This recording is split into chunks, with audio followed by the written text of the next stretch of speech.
everything changes.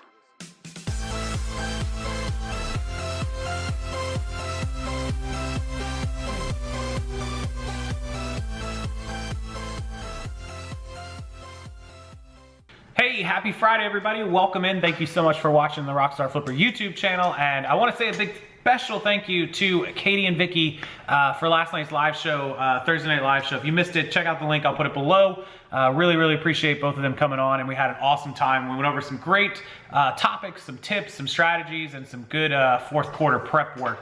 Speaking of fourth quarter prep work, that's what this video is going to be about, and it's just quick 5 little tips. A lot of people always message me and they link me their store, or they do a store review and they're like, what is just a couple of quick things that I can do right now to start getting things up and moving? And there's a couple obvious answers, but most of this stuff is not rocket science, and if people just slow down and actually took the time, dedicated an hour or 2 to their eBay store and just sat down and really did what I like to call, it's an eBay review, but an eBay audit. I mean, you can certainly audit through everything, item by item by item.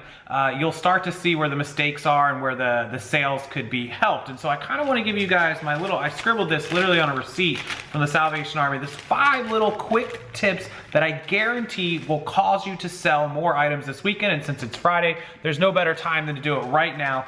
This is at all in any special order or comprehensive. There's 100 things that you need to look at with an eBay store, but these 5 will get you that quick kind of boost and hopefully sell a couple extra items for you this weekend. If you want me to look through the whole store, if you want to take advantage of my September eBay store audits and reviews, it's still available for the next 3 days. It's not going to be there after those 3 days for that price.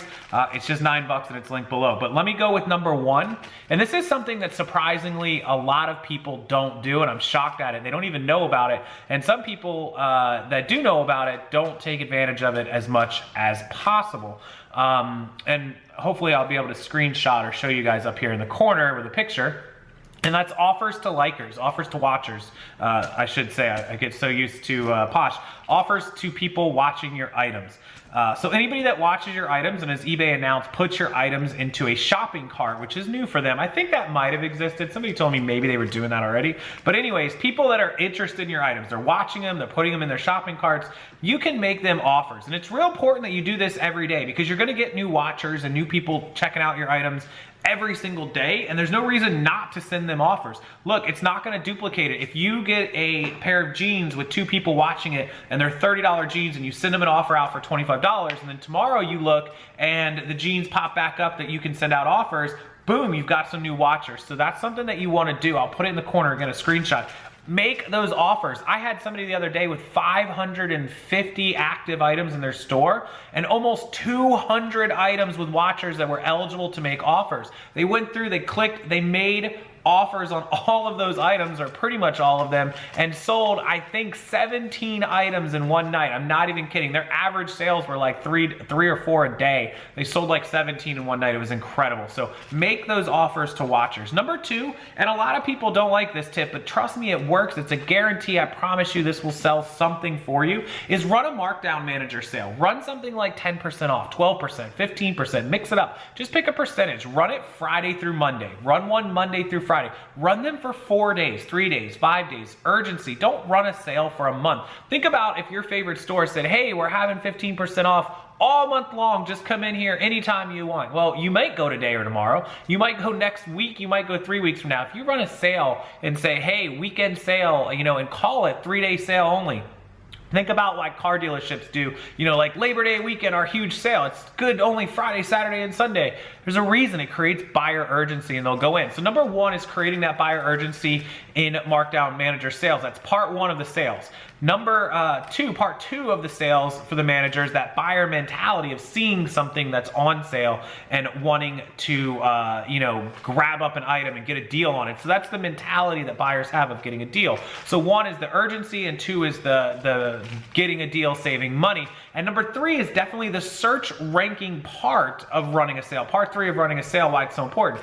I guarantee you it's not just the search ranking that it helps, but it's appearing in front of more people. More people are clicking it because they see that, you know, that crossed out price of an item's no longer 50, it's 30. Don't do 3% or 5% or whatever the minimum is. That really isn't enough to get somebody off the couch. I tend to mix up, you know, 12%, 15. I do odd numbers just to kind of make it look a little weird, and it kind of works. Sometimes I'll do 20%. It just depends on what I'm feeling like. And if you don't really have a lot of room in your items to mark them on sale, you know, a lot of people say this is a gray area, but it's been proven that it's not. I think we debunked that myth, right? Bump the price up and then drop it down. I mean, bump it up 5% and drop it 10. You can't bump it up 15 and then drop it 10. Like, let's say your item is $20 and you're gonna bump it up, let's say you bump it up 20%, so it's gonna go up $4 to 24, and then you're gonna put it 10% off, which is gonna drop it $2.40. Now it's more than what you originally had it listed for. That's no good. Move it up 10% to $22 and then put it 20% off, so they get $4.40, and now they're gonna be at like, what, $17.60 or something, $18.60, did I do that math right? And then you're a little bit under where you were, but you didn't really come down a lot. You gave them a little bit of a deal, but it looks a little better to them because they see a higher percentage. All kinds of people do that. So markdown manager sale is really important, especially if you have some items that have been sitting around for a while. If they're older, if it's a good brand and a good item and you feel confident that your photos and your titles and everything are good, and that item's been sitting for 6 months, 7 months, 8 months, there's a reason. And if everything else is good, it's probably because it's priced too high. Detach yourself. This is tip 880 from me. Detach yourself from the inventory. The inventory is a widget. It's just a piece of inventory. And after you sell it, in a week, you won't even remember you had it for 6 months, okay? Sell the items, put them on sale, get them out the door and turn them into money, especially if you've had them for a long time. So number 2, run a markdown manager sale. Number 3, we just hit on it.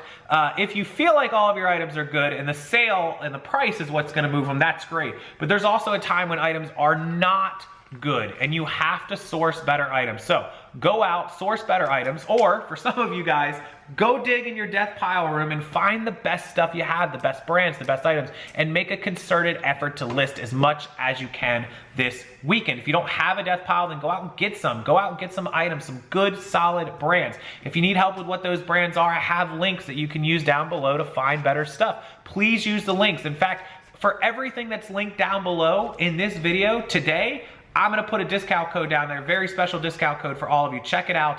Click on that description box and you'll see what I'm talking about. Get better items, list them and get them up and see what happens after you list 10, 15, 20, 25 items. There's never, ever a bad day of sales when you get done listing consistently day after day after day. I have never heard somebody say they spent all weekend listing and had the worst sales weekend of their life. I don't think that's ever happened in the history of eBay. So there's a reason. Consistency, eBay loves it, more sales. Makes sense, right? Okay, number 4 is go back and really look. So I just told you guys about listing better items, make sure you have good items. We talked about having them at good prices, and we talked about offering them to people that want them. The other thing is make sure that people are finding your items because you don't have mistakes. I can't tell you how many eBay store reviews I have done where people have tons of spelling mistakes. They have tons of mistakes with like shipping and policies. Or I seen a guy that had a $10 tie that was priced at $110. He typoed the price. Nobody's going after that. I have seen so many mistakes in every part of eBay listings. It's incredible. And I've seen people fix those mistakes and all of a sudden that item just goes out the door. So go back and look at your titles, look at your conditions. I've seen people that have leather boots that they didn't have leather selected on item specifics. Boom, people are looking for leather boots. By having leather selected or the word leather in the title, all of a sudden it's being searched for, it's being found, and it's being sold. The titles, that's another side. They're not, maybe not misspelled, but they're missing things. No size, no women's or men's. They're selling a t-shirt, but they don't put the word shirt in the title, or t-shirt, or top, or anything. It's just, you know, men's extra large Nike. Men's extra large Nike what? Oh, it's a shirt, but you didn't put it in the title. So go back and really look through your items. If you have hundreds of items, it might take you a little bit. If you feel confident with that side of it, you know, you don't have to spend as much time. You can quickly just browse, but I see so many mistakes. It's never ending. So that's number 4, is go back and check your mistakes. Number 5 is eBay best practices. So we've beat the promoted listings over the head till we can't beat it anymore. Let's put that aside. Forget about promoted listings. You guys can argue about that over and over, back and forth. Let's talk about eBay's other best practices, which are guaranteed and we all know and have proven to a point that they help in some way, shape, form, or fashion. Now again, all of this is what works best for your business model, but these 4 things are ones that I guarantee you will help you. Number 1 is metrics. If you have a bunch of late shipments, you have a bunch of defects, if your account is above standard or barely above standard or even below standard, eBay 100%, this is a known fact, will push you down in the search. They don't want sellers appearing that have really bad metrics. So keep your metrics up. You can't fix that this weekend, but go back and check. Make sure you don't have defects. Click on your feedback, click on your seller dashboard, check your late shipments, check your feedback, check your defects, check your seller case closed. Make sure you don't have any of those. If you have some that you don't recognize, click on them. Click the little button that says see full report. Probably be able to put a screenshot up. And make sure that those are what they're supposed to be and that they're good and the metrics are where they're supposed to be. Number 2, speaking of, is good feedback in general. Having a bunch of negatives or neutrals or negative comments where people are saying, sold me a fake item, sold me a bad condition item, is not going to help your cause when somebody wants to buy your item. And before they click that buy item, they go check out your feedback because you have 94%. And all of a sudden, you are getting a bunch of negatives and bad comments. That might have went from a buyer who's buying your item to somebody who says, whoa, maybe I don't want to buy from this person. Let me find it from someone else. I can tell you personally, I have done that a ton of times. I found an item that I wanted, I went to buy it, and then the person's feedback is just questionable, and I'm like, you know what? I'll pay an extra $5. Let me go get it from the guy that has 99.7 or 99.8 as opposed to like 93%. So keep that in mind. Keep the feedback. If you see any feedbacks you don't recognize, go have eBay check on them. If you have feedback within the last 90 days that you got that's negative and you can work it out with the buyer, go message them and say, hey, I really wanted to apologize for that experience. Is there anything I can do to make it up to you? Anything I can do to make the transaction right? If so, I would love to send you a feedback revision request and get you to change it to positive feedback if that would be okay with you. Talk to the buyer, work it out. Do not offer to buy feedback. That is against policy. Don't do that. If they want a refund and you offer the refund and they say your customer service now deserves positive feedback, that's okay. You're not buying the feedback. You're making their experience good, and then in return they can leave you positive. Okay, so that's that side. 1-day handling as opposed to 2 and 3 day. Now this is a shocker to me because a lot of people don't know it, but 1-day handling means that you're gonna send it out in 1 day and they're gonna get their item in 3, 4, 5 days. Remember, you're competing against Amazon that guarantees stuff showing up to people's door in 10 minutes or 2 days.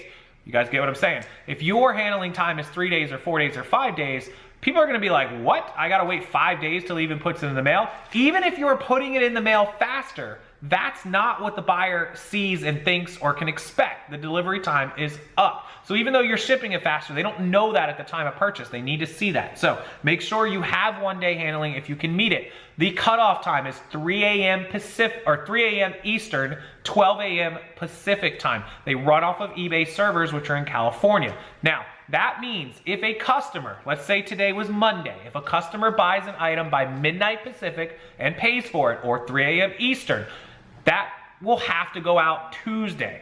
Remember that, has to go out Tuesday. If they pay for it at 12:01 or 3:01 a.m. Eastern, that is now officially turned to Tuesday. It's considered a Tuesday purchase, and it could go out Wednesday. You probably should wake up and ship it, but depending on your schedule in the morning and whether you go to work or whether you have time, that could go out Wednesday without being counted late. But if it's paid for before that time, before midnight and 3, it has to go out on Tuesday because it's still a Monday purchase. Remember that, and it has to be paid for. So if they just make a best offer and you accept it, but they don't pay you till the next morning, then that doesn't count. Even though you sold it then, they haven't paid. So it does not start until they pay for it.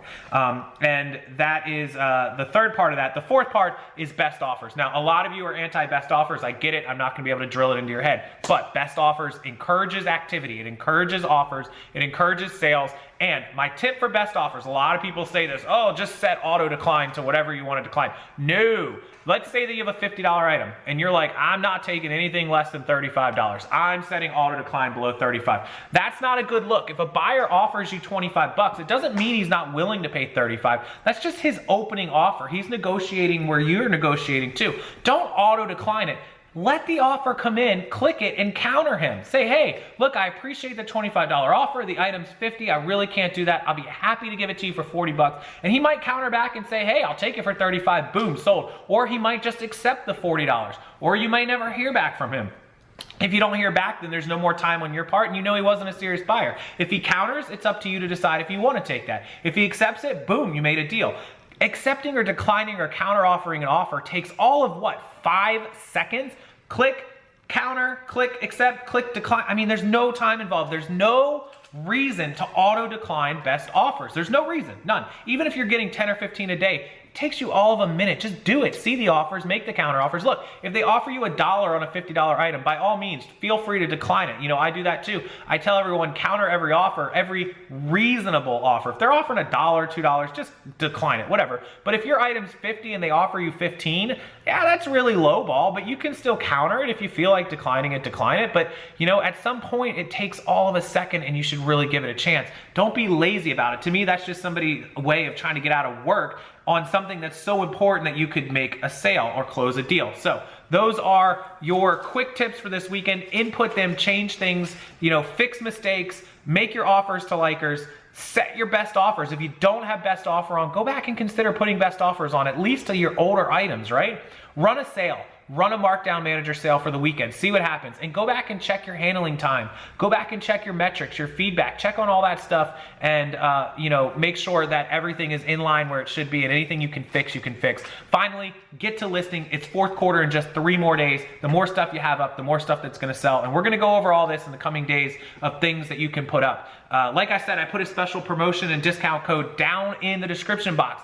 If you missed either of the webinars, how to sell any item on eBay and Amazon without ever buying it, storing it, shipping it, selling it, owning it, it's an amazing 90-minute webinar. It includes all the social media videos, and the second webinar about the sourcing outside of your normal territories, finding merchandise, good merchandise for fourth quarter that isn't at overpriced thrift stores, Goodwills and whatnot. That is all down below as well. All right, enjoy your Friday. Thank you so much. I'll see you again the rest of this weekend. Make sure you use those links below. Appreciate it as always. Make sure you hit the like and subscribe button, and I will see you next time.